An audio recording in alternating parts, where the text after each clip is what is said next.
ನಮಸ್ತೆ. ಏನು ಇವತ್ತು ನಾವು ನಾರಿ ಶಕ್ತಿ ಒಂದು ಚಳವಳಿ ನಾವು ನಡೆಸ್ತಾ ಇದ್ದೀವಿ. ನಿಜವಾಗ್ಲೂ ನಮಗೆ ಆಗಿರೋವಂಥ ಅನ್ಯಾಯ ಅಂದರೆ ಬರೀ ನಾವು ಒಂದು ಚುನಾವಣೆಗೆ ಅಂತಲೇ ಅಲ್ಲ, ಎಲ್ಲ ವಿಧದಲ್ಲೂ 33% ಮಹಿಳೆ ಕೊಡಲೇಬೇಕು ಅಂತಲೇ ನಾವು ಕೇಳ್ತಾ ಇರೋದು. ಈ ಕಾಂಗ್ರೆಸ್ ಸರ್ಕಾರ ಯಾಕೆ ಈ ಥರ ಮಾಡ್ತಾಯಿದೆ ಅಂತ ಗೊತ್ತಿಲ್ಲ. ಇವತ್ತು ಮೋದಿಯವರು ಪ್ರತಿಯೊಂದು ಏನು ಒಂದು ಬೆಳವಣಿಗೆ ಮಾಡಿದ್ದಾರೆ, ಪ್ರತಿಯೊಂದು ಹೆಣ್ಮಕ್ಳಿಗೆ ಫಸ್ಟು ಮೀಸಲಾತಿ ಇದೆ. ಹೆಣ್ಮಕ್ಳಿಗೆ ಮೀಸಲಾತಿ ಇರೋದ್ರಿಂದ ಇವ್ರು ಯಾಕೆ ನಮಗೆ ಕೊಡ್ತಾ ಇಲ್ಲ? ಆ ಒಂದು ಉದ್ದೇಶಕ್ಕೋಸ್ಕರ ನಾವು ಇವತ್ತು ಧಿಕ್ಕಾರ ಕೂಗೋದಕ್ಕೆ ಬಂದಿದ್ದೀವಿ.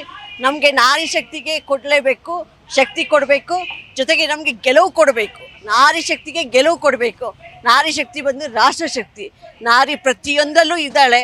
ಅದನ್ನು ಅವ್ರು ಮನವರಿಕೆ ಮಾಡಿಕೊಂಡು ನಮಗೆ ನ್ಯಾಯ ದೊರಕಿಸ್ಕೊಡ್ಲೇಬೇಕು ಮೇಡಮ್. ಬೇಕು ನಮಗೆ 33% ಮಹಿಳೆಯರಿಗೆ ಮೀಸಲಾತಿ ಬೇಕೇ ಬೇಕು. ಎಲ್ಲ ರಾಜ್ಯದವರು ಅದನ್ನು ಸಪೋರ್ಟ್ ಮಾಡಬೇಕಂತೇಳಿ ಕೇಳ್ಕೊಳ್ತೇನೆ.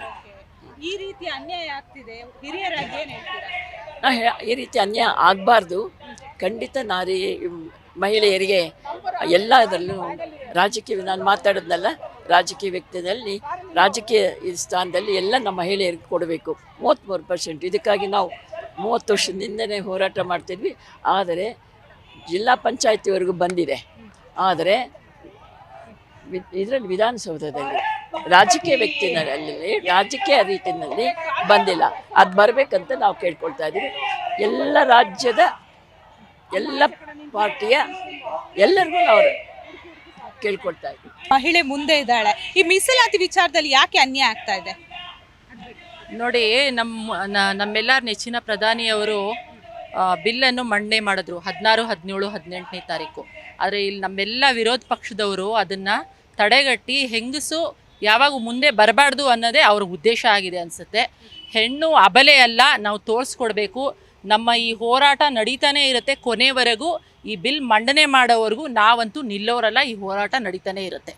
ಯಾವ ರೀತಿ ಮುಂದೆ ಹೋರಾಟ ಇರುತ್ತೆ? ಯಾಕಂದರೆ ನೀವು ನೋಡ್ಬೋದು, ಶಿಕ್ಷಣ ಕ್ಷೇತ್ರದಲ್ಲಾಗಿರ್ಬೋದು, ವೈದ್ಯಕೀಯ ಕ್ಷೇತ್ರದಲ್ಲಾಗಿರ್ಬೋದು, ವಿಜ್ಞಾನ ಕ್ಷೇತ್ರದಲ್ಲೂ ಕೂಡ ಮಹಿಳೆ ಇರುವಂಥದ್ದು. ಏನು ಹೇಳ್ತೀರಾ? ಹೌದು, ಎಲ್ಲ ಕ್ಷೇತ್ರದಲ್ಲೂ ಮಹಿಳೆಯರಿದ್ದಾರೆ. ಈಗ ನಮ್ಮ ಆಪರೇಷನ್ ಸಿಂಧೂರಲ್ಲಿ ಏನಿತ್ತು, ಮಹಿಳೆಯ ಮೂಲಕನೇ ಸೆಡ್ಡೊಡಿದ್ರು.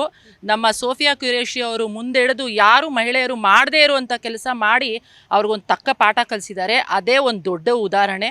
ಸೊ ಮಹಿಳೆ ಯಾವ ಕ್ಷೇತ್ರದಲ್ಲೂ ಹಿಂದೆ ಇಲ್ಲ, ಅವಳು ಎಲ್ಲ ಕ್ಷೇತ್ರದಲ್ಲಿ ಮುಂದೆ ಇದ್ದಾಳೆ, ಇದ್ದೇ ಇರ್ತಾಳೆ.